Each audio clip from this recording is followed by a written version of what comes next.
Hello friends, मैं Prakash Kumar Singh expert registration YouTube channel में आपका स्वागत है। हम आपको इस वीडियो में से बताएंगे स्कोर कार्ड कैसे भरना है, सबमिट कैसे करना है, सबमिट करने में क्या क्या ध्यान रखना है, इसके बारे में हम आपको बताएंगे। पिछले वीडियो में ऑलरेडी हम आपको बताए हुए थे जो एप्लीकेशन फॉर्म को कैसे भरना है।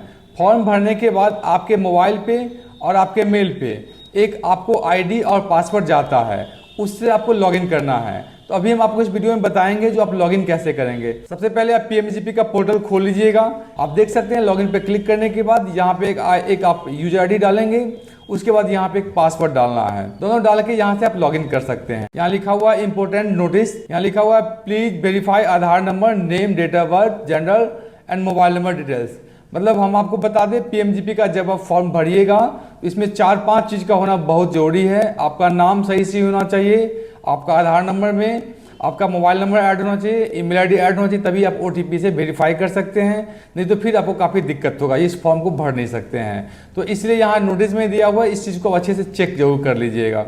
उसके बाद आप इसको यहाँ से क्लोज कर दीजिएगा। आप देख सकते हैं आप लिखा हुआ है home, applicant data, score card, upload, final submission, current status, download bank for physical verification, ADP, grievance, sign board upload. उसके बाद लॉग आउट का ऑप्शन दिया हुआ है। हम बारी बारी से सारी ऑप्शन के बारे में बताएंगे किस ऑप्शन में आपको क्या करना है और क्या करना चाहिए। सबसे पहले आप देख सकते हैं यहाँ लिखा हुआ PMGP पोर्टल, आपका यूजर ID लिखा हुआ है और आपका नाम यहाँ पे लिखा हुआ मिलेगा। इंडिविजुअल भर रहे हैं या कोई कंपनी द्वारा भर रहे हैं, वो डिटेल यहाँ पे मिलेगा। सबसे पहले आप एप्लीकेशन डेटा पे क्लिक करिएगा और जो आप एप्लीकेशन फॉर्म को पहले भरे थे वो आप यहाँ पे देख सकते हैं। पिछले फॉर्म में जो डिटेल्स हम भरे थे वो सारा यहाँ पे दिख रहा है।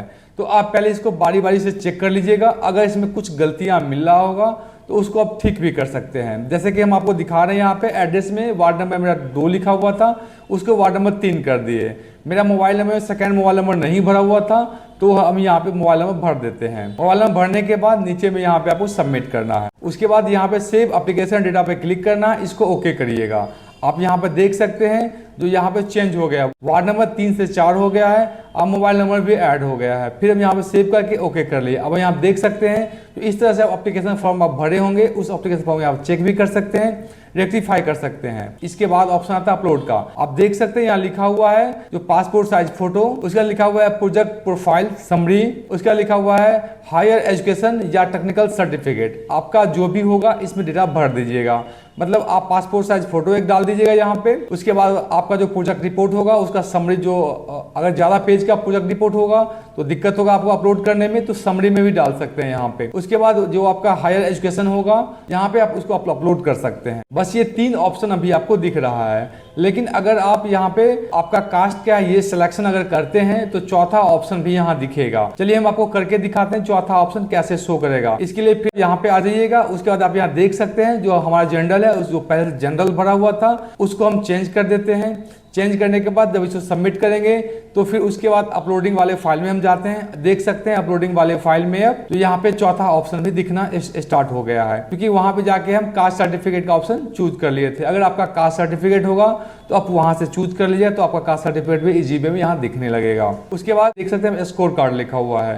पहले हम स्कोर कार्ड आपको भरना दिखा देते हैं, फिर पेपर कैसे अपलोड करेंगे, इसमें कैसे एरर आता है वो एरर को कैसे समझेंगे इसके बारे में आपको बताएंगे। स्कोर कार्ड में जनरल डिटेल्स भरना है। यहाँ पे आप देख सकते हैं एज भरा हुआ है, तो एज का डिटेल्स ऑलरेडी आप वहाँ डाले हैं, डेट ऑफ बर्थ, तो ऑलरेडी ऑटोमेटिक ले लेता है। मेरा एज 34 ईयर है तो वहाँ पे 34 में क्या हमको मिलेगा, 8 मार्क मिलता है, वो यहाँ नहीं दिख रहा है। अगर आपका एज 25 से 40 है तो आपको 6 मार्क मिलेगा। ऑलरेडी मेरा 34 ईयर मेरा एज है तो इसके लिए हमको 6 नंबर मिल चुका है। उसके बाद यहाँ पे ऑप्शन दिया हुआ है नंबर ऑफ डिपेंडेंट, आप पे कितने लोग डिपेंडेंट है वो आप यहाँ भर दीजिएगा। अप टू 3 भरते हैं तो 2 मार्क मिलेगा, नहीं तो फिर आपको मोर देन 3 भरते हैं तो आपको 0 मार्क मिलेगा।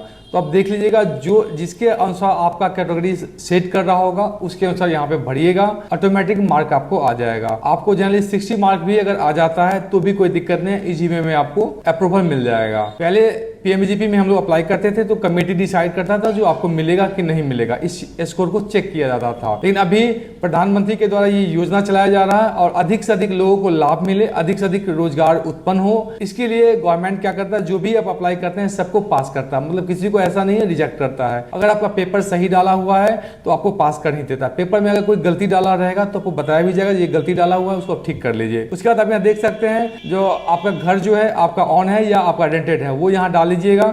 उसके बाद रेजिडेंशियल एड्रेस जो आपका सेम है या क्या है वो आप यहाँ डालिएगा। क्वालिफिकेशन डिटेल्स क्या है वो ऑलरेडी हम भरे हुए हैं, इसलिए यहाँ ऑप्शन नहीं देता है भरने का। उसके बाद एक्सपीरियंस का डिटेल्स क्या है वो एक्सपीरियंस का डिटेल्स यहाँ से आप लेके भर सकते हैं। उसके बाद एनी अदर कोई इनकम, फैमिली इनकम कोई है इसको यस कर लीजिएगा, नहीं तो फिर नो कर लीजिएगा। अब देख लीजिएगा, अगर यस होगा तो आपका 5 नंबर मिलने वाला है, नहीं तो फिर 2 नंबर मिलेगा। उसके बाद असेसमेंट ईयर आप टैक्स फाइल करते हैं तो यस कर लीजिएगा, नहीं तो नो कर लीजिएगा। उसके बाद यहाँ पर दिया हुआ है आपका इंश्योरेंस पॉलिसी किसी भी स्कीम में अगर है, देख सकते हैं PMSBY या PMJBY के द्वारा कोई भी स्कीम में आप इंश्योरेंस ले रखे हैं या 2 साल पुराना होगा, उसके अनुसार यहाँ पे ऑप्शन चूज कर लीजिएगा। उसके बाद दे रहा है बैंक के साथ रिलेशन आपका कैसा है। अगर आपका न्यू अकाउंट है तो न्यू ऑप्शन चूज करना है, ऑलरेडी आपका अकाउंट है तो अकाउंट चूज करना है। ऑलरेडी अकाउंट चूज करने के बाद यहाँ पे आपको डेट भी डालना होगा जो आपका बैंक में अकाउंट कब से खुला हुआ है। उसके बाद देख सकते हैं क्रेडिट हिस्ट्री आपको डालना है, वो कैसा आपका बैंक में आपका सिविल कैसा है वो यहाँ पे डालिएगा। उसके बाद दिया हुआ लोकेशन एडवर्टाइजिंग वो आप देख लीजिएगा, लेबर कैसे मिलेगा, मेडल्स कैसे मिलेगा। उसके बाद दिया हुआ है स्किल सर्टिफिकेट अगर है तो यस कर लीजिएगा। मार्केटिंग टिप्स अगर जानते हैं प्रोडक्ट के बारे में, मार्केटिंग में कोई टाइप आपका है तो उसके लिए आप यस कर लीजिएगा। GST सर्टिफिकेट पहले से है तो इसको यस कर लीजिएगा। अगर आप पेमेंट रीपेमेंट का ऑप्शन कितना रखना चाह रहे हैं, 5 साल या 5 साल से ज़्यादा, उसके अनुसार यहाँ ऑप्शन चूज कर लीजिएगा। एवरेज DSR ये सबसे अच्छा ऑप्शन है, इसको आप अच्छे से भरिएगा। इसमें लिखा हुआ है मोर देन 2 या 1.52 या लेस देन 1.5, मतलब आप अगर कोई प्रोजेक्ट रिपोर्ट बनाते हैं तो उसका DSR जो है वो बहुत मायने रखता है। आप जिससे भी बनवाइएगा तो एक बार जरूर चेक करा लीजिएगा। उसके बाद आपके पास कोलेट्रल अगर देने के लिए बैंक को है तो यस कर दीजिएगा, नहीं तो नो कर दीजिएगा। हम एक्चुअली बैंक में एग्जिस्टिंग यूनिट हम दिखा दिए थे जो ऑलरेडी मेरे पास बैंक में अकाउंट है, लेकिन कब से अकाउंट है वो पीरियड नहीं डाले थे तो इसमें एरर आ रहा था। देखिए इसको हम डाल देते हैं, उसके बाद देखिएगा फिर हम यहाँ पे सबमिट करेंगे। उसके बाद यहाँ से सेव कर दिया, देखते हैं यहाँ पे 100% मार्क मेरे पास आ रहा है, क्योंकि हम इसके लिए एलिजिबल है 100% मार्क के लिए। जरूरी नहीं है जो आप भी 100% मार्क आपको मिलेगा ही, हो सकता है मार्क आपको कम भी मिले। इसी तरह से आप देख सकते हैं जो आपका भी मार्क कम हो सकता है, तो मार्क कम भी होगा ज़्यादा भी होगा, इससे कोई दिक्कत नहीं है। लेकिन स्कोर कार्ड सही भरिएगा, क्योंकि स्कोर कार्ड जो भरते हैं इसी से बैंक को पता चलता है जो आपका फिजिकल डिटेल्स क्या है।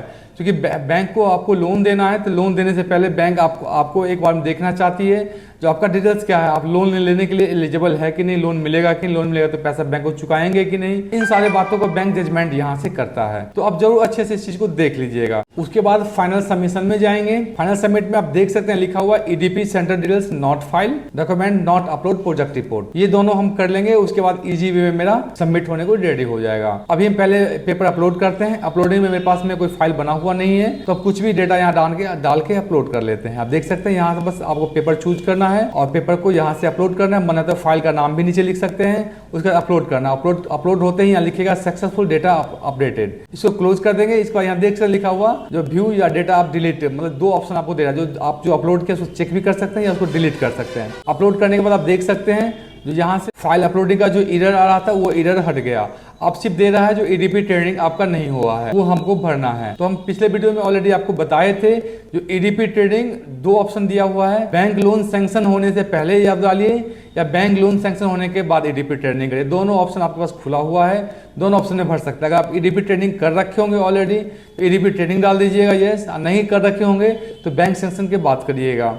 आप देख सकते हैं EDP डिटेल्स में हम चले जाएंगे। यहाँ पे ऑनलाइन EDP करना चाह रहे हैं या ऑफलाइन, आप जो भी अब चूज करेंगे कोई दिक्कत नहीं है। हम यहाँ पे ऑफलाइन चूज करते हैं। उसके बाद इसमें ऑप्शन दे रहा है जो EDP ट्रेडिंग आप कब करना चाह रहे हैं, बैंक लोन सैंक्शन से पहले या बैंक लोन सैंक्शन के बाद। तो यहाँ हम डाल देते हैं बैंक सैंक्शन के बाद हम EDP ट्रेडिंग करेंगे। उसके बाद यहाँ चूज करने का ऑप्शन दे रहा है जो किस सेंटर पे आप EDP ट्रेडिंग करना चाह रहे हैं। यहाँ पे आप देखेंगे सर्च में चले जाइएगा और जिस लोकेशन को आप चूज करना चाह रहे हैं उस लोकेशन का नाम यहाँ पर आप देख सकते हैं, उस लोकेशन को आप चूज कर लीजिएगा। उसके बाद आप ओके कर लीजिएगा। देख सकते हैं यहाँ पे सिलेक्ट ऑप्शन लिखा हुआ है, वहां से हम इसको सिलेक्ट कर लिए। उसके बाद यहाँ पे हम सबमिट कर दे। उसके बाद फाइनल अपलोड में जाइएगा। फाइनल अपलोड में आप देख सकते हैं जो सब कुछ अपलोड किया हुआ है। फाइनल सबमिशन में जाइएगा। फाइनल सबमिशन में अब आप दिख रहा है जो या कोई एरर नहीं है, बस आपको एक OTP जनरेट करना है। जो OTP आपका रजिस्टर्ड मोबाइल पे जाएगा उस OTP को यहाँ डालिएगा। OTP डालने के बाद यहाँ सबमिट कर दीजिएगा। सबमिट करिएगा, बस आपका ये फाइल सबमिट हो जाएगा। जिस एजेंसी को आप चूज किए होंगे DIC या KVIC, उस एजेंसी एजेंसी के पास ही चला जाएगा। जिस एजेंसी को उस फॉर्म को भेजते हैं वो अगर सैंक्शन कर देता है तो आप यहाँ से देख भी सकते हैं, डाउनलोड भी कर सकते हैं। उसके बाद आप यहाँ से अपना साइन बोर्ड